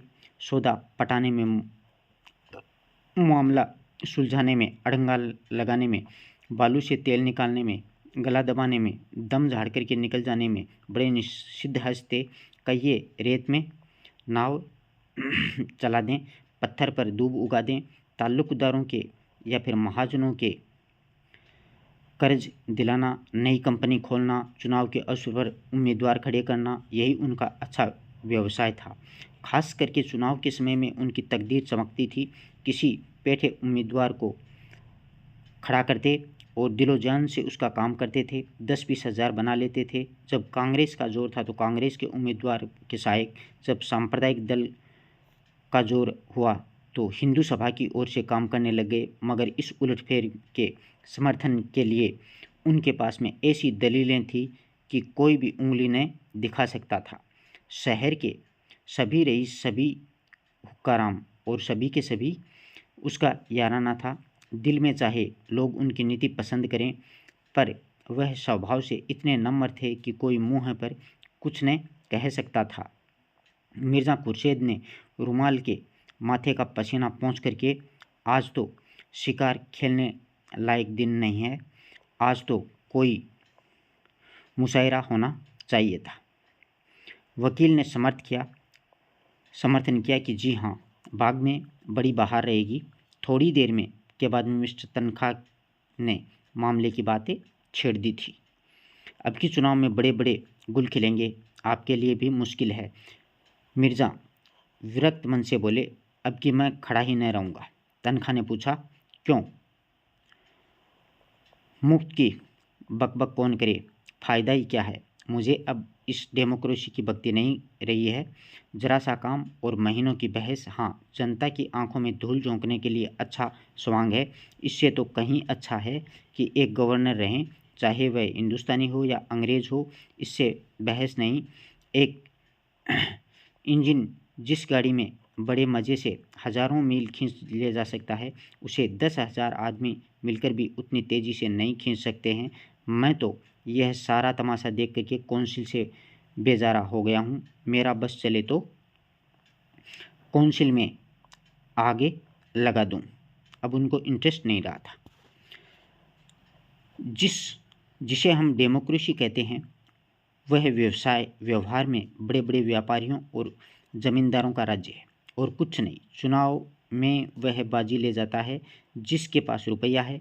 रुपये के जोर से उसके लिए सभी सुविधाएं तैयार हो जाती हैं। बड़े बड़े पंडित, बड़े बड़े मौलवी, बड़े बड़े लिखने वाले, बोलने वाले, जो अपनी जबान और कलम से पब्लिक को जिस तरह चाहें फेर दे, और सभी सोने के देवता के पैरों पर माथा रगड़ते हैं। मैंने तो इरादा कर लिया है, अब इलेक्शन के पास नहीं जाऊंगा। मेरा प्रोपगेंडा अब डेमोक्रेसी के खिलाफ रहेगा। मिर्ज़ा साहब ने कुरान की जो आयतें थी उनकी ने सिद्ध किया है कि पुराने ज़माने के बादशाहों के आदर्श इतने ऊंचे थे, आज तो हम उसकी तरह ताक भी नहीं सकते हैं। हमारी आंखों में चकाचौंध आ गई है। बादशाह को खजाने की एक कौड़ी भी निजी खर्च में लाने का अधिकार नहीं था। वह किताबें नकल करके, कपड़े सीकर या फिर लड़कों को पढ़ाकर अपना गुजर करा करते थे। मिर्ज़ा ने आदर्श महीपों की एक लंबी सूची गिना डाली। कहाँ तो वह प्रजा को पालने वाले बादशाह और कहाँ आजकल के मंत्री और मिनिस्टर जो 5, 6, 7, 8 हज़ार रुपये महावर मिलना चाहिए। ये लूट है या डेमोक्रेसी? हिरणों का एक झुंड चरता हुआ नज़र उनको आ जाता वहाँ पर। मिर्ज़ा के मुख पर शिकार का जोश चमक उठा। बंदूक संभाली और निशाना मारा। एक काला हिरण गिर पड़ा, वह मारा। इस उन्मत्त ध्वनि के साथ ही मिर्ज़ा भी बेतहाश दौड़े, बिल्कुल बच्चों की तरह उछलते कूदते, तालियां बजाते हुए समीपी एक वृक्ष पर जाकर के आदमी लकड़ियां काट रहा था। कोई आदमी लकड़ियां काट रहा था, वह भी चटपट वृक्ष से उतर करके मिर्ज़ा जी के साथ दौड़ा और हिरण की गर्दन में गोली लगी थी। उसके पैरों में कंपन हो रहा था और आंखें पथराई हुई थी। लकड़हारे ने हिरण को करुण नेत्रों से देख करके कहा, अच्छा पट्टा था, मन भर से कम नहीं है, हुक्म हो तो मैं उठा करके पहुंचा दूं। मिर्ज़ा कुछ बोले नहीं। हिरण की जो टंगी हुई दीन वेदना से भरी हुई आंखें देख ही रहे थे। अभी 1 मिनट पहले ही उसके पास जीवन था। जरा सा पत्ता भी खड़कता तो कान खड़े करके चौकड़ियाँ भरता हुआ निकल भागता। अपने ही मित्रों और बाल बच्चों के साथ ईश्वर की उगाई हुई घास खा रहा था, मगर अब निःशब्द पड़ा हुआ है। उसकी खाल उधेड़ लो और उसकी बोटियां कर लो, उसका कीमा बना डालो, उसे खबर न होगी। उसने क्रीड़ामय जीवन में जो आकर्षण था, जो आनंद था, वह इस निर्जीव शव में है। कितनी सुंदर गठन थी, कितनी प्यारी इसकी आंखें हैं, कितना मनोहर इसकी छवि है। उसकी छलांगें हृदय में आनंद की तरंगे पैदा कर देती हैं। उसकी चौकड़ियों के साथ में हमारा मन भी चौकड़ियाँ भरने लगता है। उसकी स्फूर्ति जीवन सा बिखेरती चलती है, जैसे फूल सुगंध बिखेरता है। लेकिन अब उसे देख करके ग्लानि हो रही है। लकड़हारे ने पूछा, कहाँ पहुँचाना होगा मालिक? मुझे भी 2-4 पैसे दे देना। मिर्ज़ा ने जैसे ध्यान से चौंक पड़े और बोले, अच्छा उठा ले, कहाँ चलेगा? जहाँ हुक्म हो मालिक। नहीं, जहाँ तेरी इच्छा हो वहाँ ले चल, मैं तुझे देता हूँ। लकड़हारे ने मिर्ज़ा की ओर कुतूहल से देखा, कानों में विश्वास भी नहीं हो रहा था। अरे नहीं हुजूर, मालिक हुजूर ने शिकार किया है तो मैं कैसे खा सकता हूँ? नहीं नहीं, मैं खुशी से कहता हूँ, तुम ले जाओ। तुम्हारा घर यहाँ से कितनी दूर है? कोई आधा कोस होगा मालिक। तो मैं तुम्हारे साथ चलूँगा, देखूँगा तुम्हारे बाल बच्चे कैसे खुश होते हैं। ऐसे तो मैं नहीं ले जाऊँगा सरकार। आप इतनी दूर से आए हैं, इस कड़ी धूप में शिकार किया है, मैं कैसे उठा ले जाऊँ? उठा ले, देर न कर, मुझे मालूम हो गया तू भला आदमी है। लकड़हारे ने डरते डरते रह रह करके मिर्ज़ा जी से के मुख की ओर सशंक नेत्रों से देखते हुए कहा, कहीं बिगड़ न जाए। हिरण को उठाया, सहसा उसने हिरण को छोड़ दिया और खड़ा हो गया। बोला, मैं समझ गया मालिक हुजूर, हुजूर ने इसकी हलाली नहीं की है। मिर्ज़ा जी ने हंस करके कहा, बस बस, तूने खूब समझा दिया है, अब उठा ले और घर पर चल। मिर्ज़ा जी ने धर्म के इतने पाबंद न थे। 10 साल से उन्होंने नमाज न पढ़ी थी। 2 महीने में 1-2 कोई व्रत रख लेते थे, बिल्कुल निराहार निर्जल। मगर लकड़हारे के इस ख्याल से संतोष हुआ कि हिरण अब उन लोगों के लिए अखाद्य हो गया है, उसे फीका न करना चाहते थे। लकड़हारे ने हल्के मन से हिरण को गर्दन पर रख लिया और घर की ओर चल पड़ा। तनखा अभी तक तटस्थ थे वहीं पर पेड़ के नीचे खड़े हुए थे। धूप में हिरण के पास जाने का कष्ट क्यों उठाते? कुछ समझ में न आ रहा था कि मामला क्या है। लेकिन जब लकड़हारे को उल्टी दशा में जाते देखा तो आकर मिर्ज़ा से बोले, आप उधर कहाँ जा रहे हैं हजरत? क्या रास्ता भूल गए हैं? मिर्ज़ा ने अपने ही अपराधी भाव से मुस्कुराकर कहा, मैंने शिकार उस गरीब आदमी को दे दिया है, अब जरा इसके घर जा रहा हूँ, आप भी आइए न। तनखा ने मिर्ज़ा को कुतूहल दृष्टि से देखा और बोले, आप इतने होश में हैं या नहीं? यानी शिकार आपने किया हो और दे किसी दूसरे को रहे हो? तो कह नहीं सकता, मुझे खुद नहीं मालूम शिकार इसे क्यों दे दिया है, इसलिए कि उसे पाकर के इसे इतनी खुशी होगी, मुझे या आपको नहीं होगी। तनखा क्या करता है, खिसिया कर बोलते हैं, आइए जाइए, सोचा था खूब कबाब उड़ाएंगे, सो आपने सारा मज़ा किरकिरा कर दिया है। खैर राय साहब और मेहता कुछ न कुछ लाएंगे ही, कोई गम नहीं है।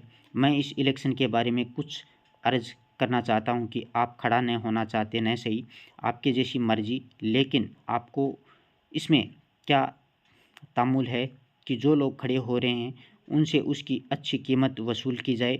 मैं आपसे सिर्फ इतना चाहता हूँ कि आप किसी पर यह भेद न खुलने दें कि आप नहीं खड़े हो रहे हैं। सिर्फ अपने ही मेहरबानी कीजिए मेरे साथ। ख्वाब जलाम ताहिर इसी शहर में से खड़े हो रहे हैं। रईसों के वोट 16 आने उनकी तरफ हैं और हुक्काम भी उनके ही मददगार हैं। फिर भी पब्लिक पर आपका जो असर है उससे उसकी कोर दब रही है।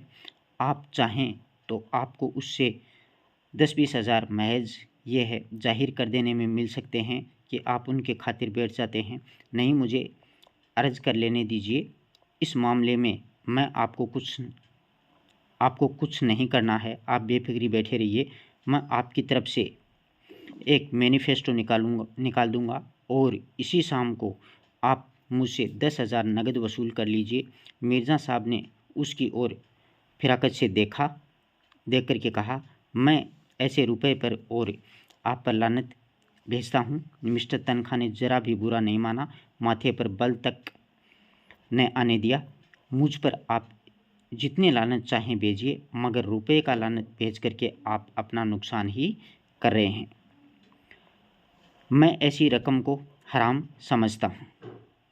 आप शरीयत के इतने पाबंद तो नहीं हैं। लूट की कमाई को हराम समझने के लिए शरा का पाबंद होने की ज़रूरत नहीं है। तो इस मामले में क्या आप अपना फैसला तब्दील नहीं कर सकते? जी नहीं, अच्छी बात है। किसी बीमा कंपनी के डायरेक्टर बनने में जो आपको कोई एतराज़ नहीं है। आपको कंपनी का एक हिस्सा भी न खरीदना पड़ेगा, आप सिर्फ अपना काम दे दीजिएगा। जी नहीं, मुझे ये भी मंजूर नहीं है। मैं कई कंपनियों का डायरेक्टर, कईयों का मैनेजिंग डायरेक्टर, एजेंट और कई चेयरमैन था। दौलत मेरे पाँव चूमती थी। मैं जानता था दौलत से आराम और ताल्लुक़ के कितने सामान जमा किए जा सकते हैं, मगर ये भी जानता हूँ कि दौलत इंसान को कितना खुदगर्ज बना देती है, कितना ऐश पसंद, कितना मक्कार, कितना बेरगैरत बना देती है। वकील साहब को फिर कोई प्रस्ताव करने का साहस न हुआ। मिर्ज़ा जी की बुद्धि और प्रभाव में उनका जो विश्वास था वह बहुत कम हो गया। उनके लिए धन ही सब कुछ था और ऐसे आदमी से जो लक्ष्मी को ठोकर मारता तो उनका कोई मोल न हो सकता। लकड़हारा हिरण को कंधे पर रखे लपक चला जा रहा था। मिर्ज़ा ने भी कदम बढ़ाया और स्थूलकाय तनखा पीछे रह गए। उन्होंने पुकारते हुए, ज़रा सुनिए मिर्ज़ा जी, आप तो भागे जा रहे हैं। मिर्ज़ा ने बिना ही कुछ रुके जवाब दिया, वह गरीब बोझ लिए इतनी तेज़ी से चला जा रहा है, हम क्या इतना बदन लेकर भी उसके बराबर नहीं चल सकते? लकड़हारे ने हिरण को एक ठूंठ पर उतार करके रख दिया था और दम लेने लगा था। मिर्ज़ा साहब ने आकर पूछा, थक गए क्या? थक गए क्यों? तब लकड़हारे ने सकुचाते हुए कहा, बहुत भारी है सरकार, तो लाओ कुछ दूर मैं ले चलूँ। लकड़हारा हंसा। मिर्ज़ा जी जो थे वो डील डोल से उससे कहीं ऊंचे और मोटे ताजे आदमी थे। फिर भी दुबला पतला आदमी उनकी इस बात पर हंसा, मिर्ज़ा जी पर जैसे चाबुक पड़ा हो। तुम हंस क्यों पड़े हो? क्या तुम समझते हो कि मैं नहीं उठा सकता? लकड़हारे ने मानो क्षमा मांगी, सरकार आप लोग बड़े आदमी हैं, बोझ उतना उठाते हम जैसे मजदूरों का ही काम है। मैं तुम्हारे से दोगुना हूँ, इससे क्या होता है मालिक?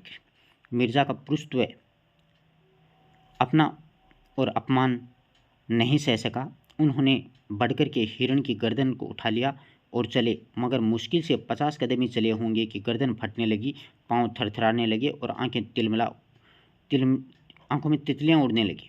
कलेजा मजबूर किया गया और एक 20 कदम और चले और कम वक्त कहाँ रह गया, जैसे ये लाश में शीशा भर दिया गया हो। ज़रा मिस्टर तनखा की गर्दन पर रख दूं तो मज़ा आए कि मशक की तरह जो फूले चलते हैं उनको मज़ा भी देखें, लेकिन बोझ उतारें कैसे?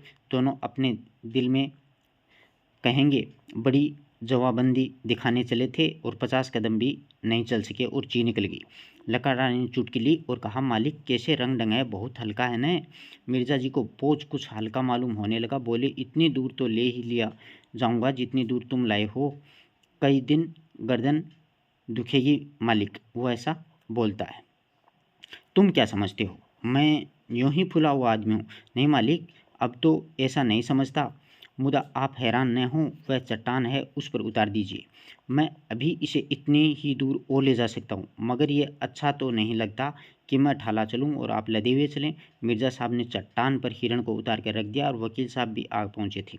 मिर्ज़ा ने दाना पानी फेंका, अब आपको ही कुछ दूर ले चलना पड़ेगा जनाब। वकील साहब की नज़रों में अब मिर्ज़ा का कोई महत्व नहीं था। बोले, माफ़ कीजिएगा, मुझे अपनी पहलवानी का दावा नहीं करना है, बहुत भारी नहीं है सच में। अजी रहने दीजिए, आप अगर इसे 2 कदम ले चलें तो मैं वादा करता हूँ आप मेरे सामने जो कुछ तजवीज़ रखेंगे मंजूर कर लूँगा। मैं इन चकमों में नहीं आता, मैं चकमा नहीं दे रहा हूँ।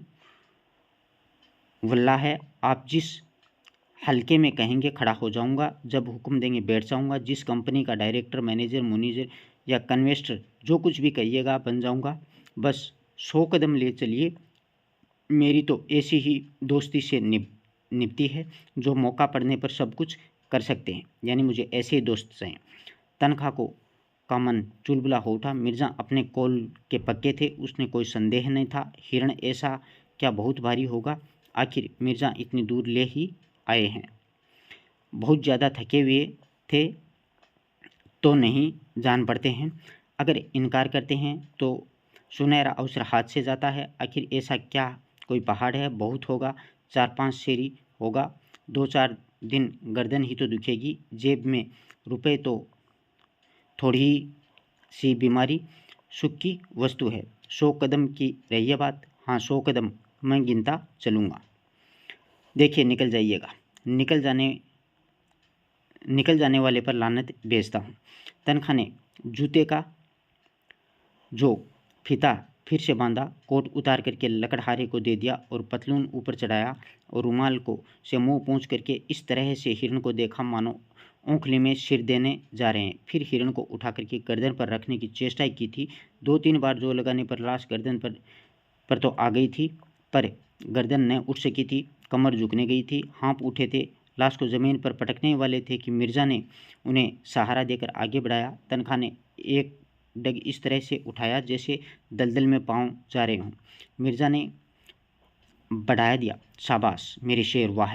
तनख्वाह ने एक डग और राख पर रखा, एक पैर रखा, मालूम हुआ गर्दन टूटी जाती है। मार लिया मैदान, जीते रहो पट्टे। तनख्वाह 2 डग और बढ़े और आंखें निकल पड़ी। बस इस बार तो जोर मारो दोस्त, 100 कदम की शर्त लगी है, 50 कदम ही रही है। वकील साहब को बहुत बुरा हाल हो रहा था। वो बेजान हिरण शेर की तरह उनको दबोचे हुए उनके हृदय रक्त चूस रहा था। सारी शक्तियां जवाब दे चुकी थी, केवल लोभ किसी लोहे की दहन की तरह छत को संभाले हुए था। 1 से 25,000 तक की गोटी थी, मगर अंत में वह शहद तीर ही जवाब दे गई थी। लोभी की कमर भी टूट गई, आंखों के सामने अंधेरा छा गया, सिर में चक्कर आया और वह शिकार गर्दन लिए हुए पथरीली जमीन पर गिर पड़े। मिर्ज़ा ने तुरंत उन्हें उठाया और अपने ही रुमाल से हवा करते हुए उनकी पीठ ठोकी। जोर से, जोर तो यार तुमने खूब मारा, लेकिन तकदीर के बहुत ही खोटे हो। तनख्वाह ने हाँफते हुए लंबी सांस खींच करके कहा, आपने तो आज मेरी जान ही ले ली, 2 मन से कम नहीं होगा ससुर। मिर्ज़ा ने हंसते हुए कहा, लेकिन भाईजान मैं भी तो इतनी दूर उठा करके इसको लाया ही था। वकील साहब ने खुशामदी करनी शुरू कर दी, मुझे तो आपकी फरमाइश पूरी करनी थी, आपको तमाशा देखना था, वह आपने देख लिया। अब आपको अपना वादा पूरा करना होगा। आपने मुआदा कब पूरा करना है? कोशिश तो जान तोड़ कर की है, इनकी सनद भी नहीं है। लकड़हारे ने फिर से हिरण को क्या कर लिया, उठा लिया और भागा चला जा रहा था। वह दिखाई देना चाहता था कि तुम दोनों की कांक कांक करके 10 कदम भी उठा लिया तो ये न समझो कि पास हो गए हो। इस मैदान में मैं दुर्बल होने पर भी तुमसे आगे रहूँगा मैं। हाँ, कागज तुम चाहे जितना काला करो और झूठे मुकदमे चाहे जितने ही आप बनाओ। एक नाला मिला जिससे बहुत थोड़ा पानी था। नाले के उस पार टीले पर एक छोटा सा 5-6 घरों का पुरवा था और कई लड़के इमली के पेड़ के नीचे खेल रहे थे। लकड़हारे को देखते ही सबके सब दौड़ करके स्वागत किया और लगे पूछने, किसने मारा बापू, किसे मारा, कहाँ मारा, कैसे गोली लगी, कहाँ लगी, इसी से क्यों लगी, हिरणों को, अन्य हिरणों को क्यों नहीं लगी। लकड़हारा हाँ हाँ करता हुआ इमली के नीचे पहुंच जाता है और हिरण को उतार करके पास की झोंपड़ी में दोनों महानुभावों के लिए खाट लेने दौड़ता है। इससे चारों लड़कों और लड़कियों ने शिकार को अपने चार्ज में ले लिया था और अन्य लड़कों को भगाने की चेष्टा करने लगे। सबसे छोटे बालक ने कहा, यह हमारा है। उसकी बड़ी बहन ने 14-15 साल की थी, जो कि मेहमानों की ओर देख करके छोटे भाई को डांटा, चुप नहीं सिपाही, पकड़ के ले जाएगा। मिर्जा ने लड़के को छेड़ा, तुम्हारा नहीं हमारा है। बालक ने हिरण पर बैठ करके अपना कब्जा सिद्ध कर लिया और बोला, पापू तो लाए हैं कि हमारा ही है। बहन ने चिल्लाया, कह दे भैया तुम्हारा है। इन बच्चों की माँ बकरियों को लेकर के पत्तियां तोड़ रही थी। दो नए भले आदमियों को देख करके उसने ज़रा सा घूंघट निकाल लिया और शर्माई कि उसकी साड़ी कितनी मैली है, कितनी फटी है, कितनी उगटी है। वह इस वेश में मेहमानों के सामने कैसे जाए, और गए बिना काम नहीं चलता है। पानी वानी देना है। अभी दोपहर होने पर कुछ कसर थी, लेकिन मिर्ज़ा साहब ने दोपहरी की इसी गांठ में काटने का निश्चय किया था। गांव के आदमियों को जमा किया, शराब मंगवाई, शिकार पका, समीप के बाजार से घी और मैदा मंगवाया गया और सारे गांव को भोजन करवाया गया। छोटे बड़े स्त्री पुरुष सबों ने दावत उड़ाई और मर्दों ने खूब शराब पी और मस्त होकर के पी के शाम तक गाते रहे। और मिर्जा जी बालकों के साथ में बालक, शराबियों के साथ में शराबी, बूढ़ों के साथ में बूढ़े, जवानों के साथ में जवान बने हुए थे। इतनी देर में ही सारे के सारे गांव में इतना घनिष्ठ परिचय हो गया कि मानो यहीं के निवासी हों। लड़के तो उन पर लदे पड़े थे। कोई उनकी फूदनेदार टोपी सिर पर रख लेता था, तो कोई उनके राइफल कंधे पर रख करके अकड़ता हुआ चलता था, कोई उनकी कलाई की कड़ी खोल करके अपनी कलाई में बांध लेता था। और मिर्ज़ा साहब ने खूब देसी उनकी खातिर की, शराब पी और झूम झूम करके सारे के सारे जंगली आदमियों के साथ गाते रहे। जब ये लोग सूर्यास्त के समय यहाँ से विदा हुए तो गांव भर में नर नारी इन्हें बड़ी दूर तक पहुँचाने के लिए आए। कोई तो रोते थे, ऐसा सौभाग्य उन गरीबों के जीवन में शायद पहली बार आया हो, किसी शिकारी ने उनके दावत दी हो। और ज़रूर यह है कोई राजा है, नहीं तो इतना दरियाव दिल किसका होता है, उसके दर्शन फिर काहे को होंगे। कुछ दूर चलने के बाद में मिर्ज़ा ने पीछे फिर करके देखा, बोले बेचारे कितने खुश थे, काश मेरी ज़िंदगी में ऐसे मौज शौक आते, आज का दिन बड़ा मुबारक था। तंखा ने बेरुखी के साथ में कहा, आपके लिए मुबारक होगा, मेरे लिए तो मनहूस दिन था। मतलब कि कोई बात ही नहीं थी। दिन भर जंगली पहाड़ों में पड़े रहे, उनकी खाक छानने के बाद में अपना मुँह है लिए लौट जाते हैं। मिर्ज़ा ने निर्दयता से कहा, मुझे कोई साथ हमदर्दी नहीं है, मुझे आपके साथ है हमदर्दी नहीं है। दोनों आदमी जब बरगद की छाँव के नीचे पहुँचे तो दोनों टोलियों लौट चुकी थी। मेहता मुँह लटकाए हुए थे, मालती विमन से अलग बैठी हुई थी, जो नई बात नहीं थी। राय साहब और खन्ना दोनों भूखे रह गए थे और किसी के मुँह से बात न निकलती थी। वकील साहब इसलिए दुखी थे कि मिर्ज़ा ने उनके साथ में बेवफाई की। अकेले मिर्ज़ा साहब प्रसन्न थे और प्रसन्नता अलौकिक थी। इस प्रकार से अपन ने 7 परिच्छेद पढ़ लिए हैं। कल अपन 8वें परिच्छेद का अध्ययन करेंगे। धन्यवाद दोस्तों।